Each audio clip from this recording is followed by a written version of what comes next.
সবচাইতে বড় আমানত হচ্ছে আমাদের ভোট দেওয়া। এই ব্যবস্থায় ৯২% মুসলমান দেশে চলতে দেওয়া যায় না। ভোট একটা আমানত। আমরা সেই ভোটটা কোথায় দিব, এই আমানত কোথায় রাখবো, এই সম্পর্কে আমি দুইটা কথা বলবো।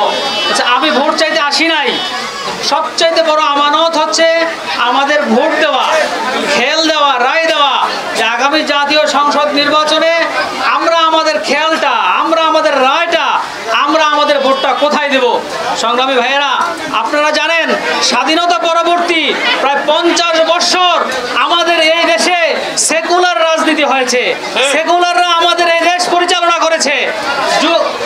১৯৪ বছর ব্রিটিশরা আমাদের শাসন করে চলে গেছে।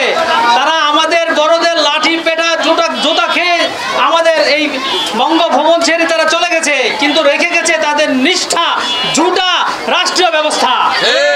এই ব্যবস্থায় ৯২% মুসলমান দেশে চলতে দেওয়া যায় না।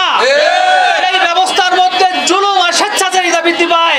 যে জুলুমে আমার মাকে, আমার বোনকে পণ্য হিসেবে ব্যবহার করা হয়, আর চলতে দেওয়া যায় না।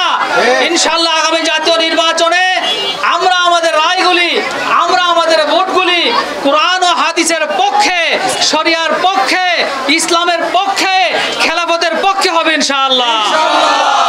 আল্লাহকে সাক্ষী রেখে বলি ইনশাআল্লাহ আগামী জাতীয় সংসদ নির্বাচনে আমাদের রায়গুলি, আমাদের ভোট